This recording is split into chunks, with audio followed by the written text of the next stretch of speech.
When it comes to AI tools, we all know that ChatGPT is the OG and people are competing with them on all fronts except for one, and that is voice mode, because I have yet to see Anthropic, Gemini, or any other AI company come remotely close to what they've been able to provide us with their voice models. And this latest update is one of the biggest ones they've had thus far. And I know that some people are already saying that it's hype, but I'm going to explain to you why it's not hype. And it's really just one important thing, but that has a lot of implications in a lot of different areas. The new GPT-Live model is able to speak and listen simultaneously, just like humans can. So while it's talking to you, it's also listening to you. So at first, it might feel funny because you feel like you're talking over them and they're talking over you. Another thing is that the translation for this new model is real time and it works super fast. So if you're in a foreign country traveling, it's easy for you to just tell ChatGPT to translate your voice into the native language,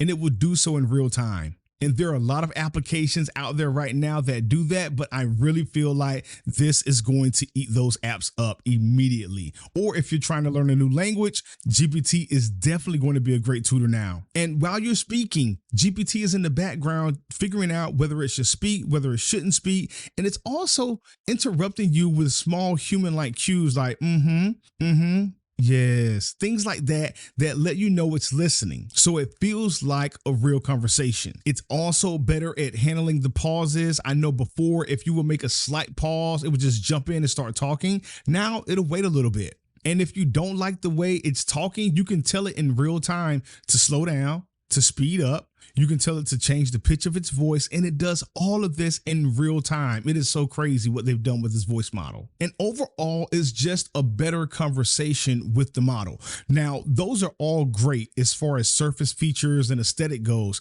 but the real feature change that everyone should be talking about is the fact that now the voice models can access the higher levels of intelligence. So before, with GPT 4.0, and 4.1 mini, which powered the latest versions of ChatGPT voice, you had these small capable models, but they were older generations. They were outdated as far as their intelligence and their capabilities were. But now with the new GPT-Live, when you're talking to the voice model, it can access the highest or most powerful state-of-the-art models in the background. It can do web search, probably do some tool use as well.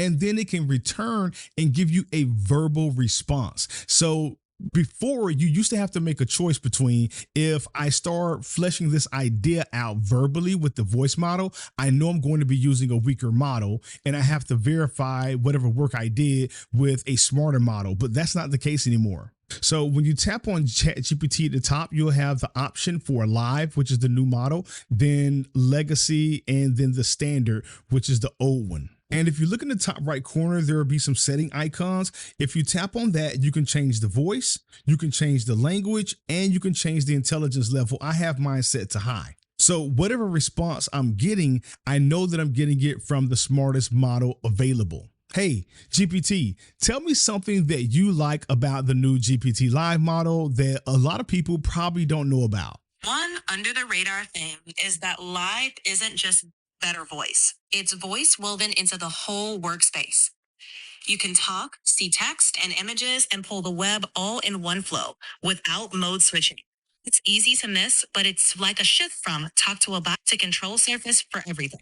This is absolutely true, because if you hit the plus button in the chat, you have access to camera, photos, and if you tap more, then you have live video, share screen, and add files. So if you're a coach, consultant, a course creator, or anybody who does knowledge work, this is going to be a great tool for you to just walk around the house. Or if you're out doing a walk, you can still get real, meaningful, high-level intelligence work done while doing so many other tasks. Can you speak a little faster? Yeah, sure.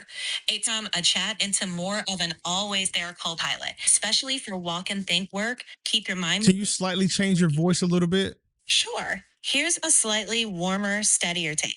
Yeah, that's exactly the sweet spot. You're moving, Can you talking. change your accent to sound like you're from Miami? Yeah, I can lean a little Miami for you. So picture it this way: out in the heat, earbuds in, you're walking, talking, sorting your thoughts, and the assistant just stays. Change your voice and No make it switching. sound like you're from Louisiana, like you're Creole. I can't do a real Creole accent, but I can keep it plain and grounded. Ah, I hear you trying to be modest. That's a pretty good attempt, but that's great. Thank you. Just stop for now while I finish recording this video.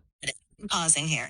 All right. And so it's still on, but it should stay paused. It shouldn't respond because it should understand what I requested. Now, one thing I would like to test is if it can perform workflows while inside of projects. So what I'm going to do for this next test is I'm going to go into a project where I have a workflow set up, and then I'm going to ask it to execute that workflow through the conversation. I used to do this with voice mode with 4.0, but I stopped using voice mode for a while. So I'm going to see if it still works now. And look at that. GPT is not jumping in. It knows to pause and stop until you tell it to start again. That is great. So now I'm inside of a new project and I'm going to start a new conversation. Hey, I'm thinking about doing a video covering Meta AI, and they just released Muse 1.1, a new model that's ranking very close to Opus 4.8. Can you run the YouTube Made Simple workflow from beginning to end and put together a video package for me?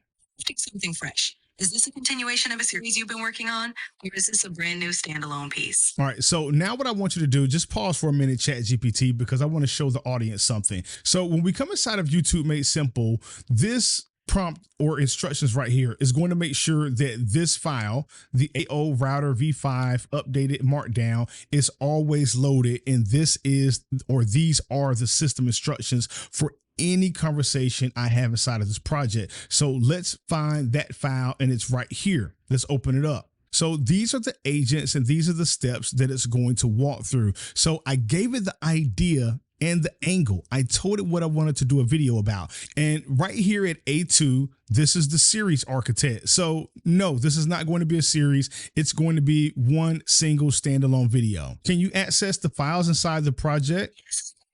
If you need to reference or use any specific files, listen, so hear me out. This is so huge for me personally. And the reason why is this. There was a time before we had skills inside of Claude and before we had skills and plugins inside of Codex, what I had to do before we had skills, before they actually gave us the tools we needed, is I would make systems just like this. And so I would have one set of project instructions that would say, hey, open this file right here, the router prompt. And this router prompt is basically telling this system, it's my skill. That's what it really was. It was my orchestration layer. It would tell it, hey, use this file to write my titles. Use this file to write my hooks. Use this file to write a thumbnail prompt for an image. Use this file to do this. And so it's a workflow. And it would tell it like, go in this order. If I say this, then do this. It was just an entire thing, like a skill.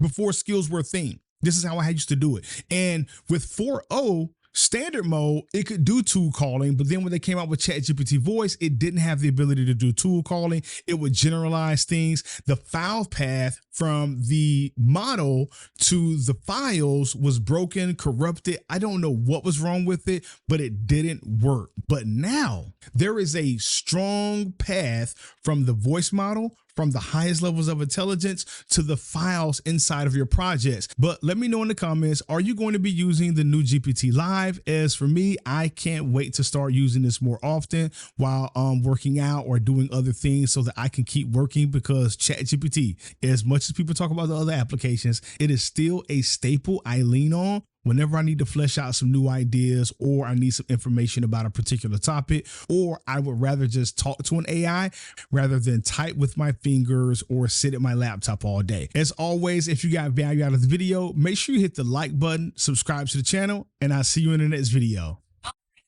see you then.